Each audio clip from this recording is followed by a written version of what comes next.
is US v. Morrison. So I don't use this case because it fits well within this section. I use this case to juxtapose it with the VMI case. Remember the VMI case, 7-1. In US v. Morrison, this case is 5-4. And the 7-1 case, US v. Virginia, breaks in the liberal distinction, whereas the US v. Morrison case breaks in the conservative distinction. There are a lot of issues going on in the US v. Morrison case, but at the very center of it is a stereotypical understanding of the rights of women. And so to provide a bit of background, and I'll spend more time talking about federalism in this case because federalism plays a role definitely in the outcome. But I want to make sure that we get the facts correct, the undisputed facts correct, before we talk about the opinion of the case. So in this case, a woman had alleged that she had been raped by football players at Virginia Tech. The woman alleged that after meeting two men from the football team at a dorm party, they forcibly and repeatedly raped her. She alleged that one of the players boasts afterward that he likes to get girls drunk and take advantage of them. No criminal charges were fired against either football player because the local district attorney determined there was insufficient evidence since there was no witness outside of the victim to the alleged sexual assault. The woman then filed a complaint with the university. At a school-conducted hearing, one of the football players was found guilty of sexual assault and suspended for 2 semesters. The hearing determined that there was insufficient evidence against the other football player. The player that was found guilty then brought a court challenge to the school's finding. Virginia Tech then held another hearing since the school believed it was an error to bring a hearing against the football player. After a second hearing, the university handed down an identical 2-semester suspension, but the description of Morrison's offense was changed from sexual assault to using abusive language with absolutely no explanation given by the university. Essentially, what it meant was that he was convicted in a school hearing for bragging in a very distasteful manner about the incident, but not for the actual sexual assault itself. Morrison appealed the second conviction and suspension through the university's administrative system, where the university set aside its punishment, stating that it was excessive when compared to punishments for similar instances. So initially, charged with sexual assault by the university, not charged with sexual assault, but punished for sexual assault. It's appealed. He's then punished for abusive language. And then after that appeal, they set aside the punishment entirely, that 2-semester suspension, because it was deemed excessive when compared to similar punishments. After learning from a newspaper that Morrison would be returning to Virginia Tech for the following semester, the woman dropped out of the university. Yes, that's to say the university did not even inform her. She had to find out, I think in this case, from the student newspaper. Yeah. As is unfortunately the case in many rape cases, the issue in US v. Morrison is absolutely not about whether the woman's claims are true. That's problematic because it sets a standard for women that puts in place a system that punishes women multiple times for an action which they were a victim of. First off, they're assaulted by the sexual attack itself. Then they're further assaulted by the system. The system in place at Virginia Tech absolutely failed this woman. And it's simply the systematic reason why many sexual assaults are absolutely not reported, because women choose not to rationally go through this time and time again and relive the circumstance. Nevertheless, after finding out that the police and the university would do absolutely nothing for her, the woman decided to press her case, believing that she would possibly find justice at some point that she hadn't found in the criminal justice process or through the university's own proceedings. In fact, it was for those exact reasons, as example in this case, which Congress in 1994 passed the Violence Against Women Act, which was designed to give women another potential avenue for justice. In particular, the Violence Against Women Act provided all persons within the United States shall have the rights to be free from crimes of violence motivated by gender.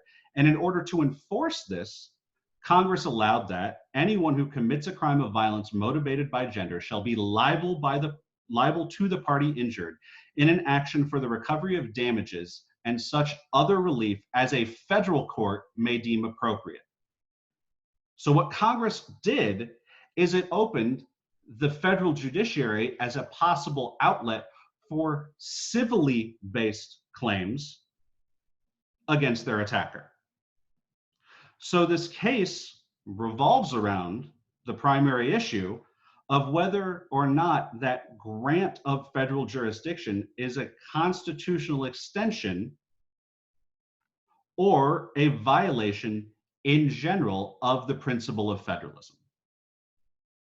Now, Congress based its authority to pass the law on two different areas. One, the section of the 14th Amendment, which gives Congress the power to enforce that amendment by any appropriate means. And two, the Commerce Clause, the Interstate Commerce Clause. In a 5-4 decision, the court says that both of those reasons are not justification enough, and Chief Justice Rehnquist, remember, the reluctant concurrence in US v. Virginia, writes the majority opinion. They say of VAWA that while the Commerce Clause is exceedingly broad, that power does not exist without limits. You have to demonstrate, the court says, that there is a commerce-related effect to pass laws that are not directly related to commerce. And the court argues that gender-motivated crimes of violence are not, in any sense of the phrase, economic activity. This case cites as controlling a case that those of you who took my previous class, Con Law, will remember, US v. Lopez, which was the first case in which the Supreme Court curtailed Congress's Commerce Clause powers. And that case had to do with gun-free school zones, federally mandated gun-free school zones. Now, moving from the federalism argument to the 14th Amendment argument, the court similarly holds that Congress has no power to enact this law. The Supreme Court says that the Congress cannot reach state action using the 14th Amendment. Let me rephrase that. Congress can only prohibit state action using the 14th Amendment, and cites the civil rights cases as controlling in this outcome. And since this is privately based discrimination, not state action, Congress is precluded from enacting this law. It's an unconstitutional violation of both the Commerce Clause and the 14th Amendment. So after all that's said and done, the federal courts are not open to victims of sexual crime. So what does the majority opinion of the United States Supreme Court say? They say, sue in state court. That is the only available outlet. Rehnquist writes that if the allegations here are true, no civilized system of justice could fail to provide her a remedy for the conduct of respondent Morrison. But under our federal system, that remedy must be provided by the Commonwealth of Virginia and not by the United States. To say that the dissenters are unhappy would be a severe understatement. Justice Souter writes the dissent, which is joined by all 4 other justices, and asserts that the federal law should not be unconstitutional because it violates neither the Commerce Clause nor the 14th Amendment.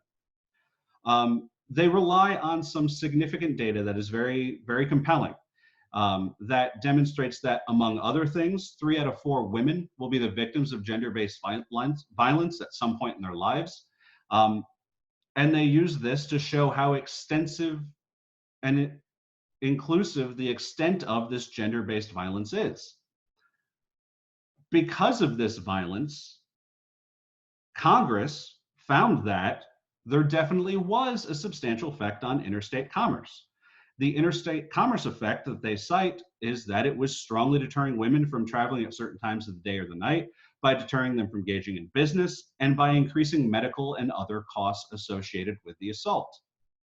For the dissenters, that's absolutely a version of commerce, and that's enough justification for Congress to be able to pass this law. They argue persuasively that gender-based violence in the 90s is analogous to race-based violence in the 1960s, which was sufficient to hold the Civil Rights Act of 1964 constitutional.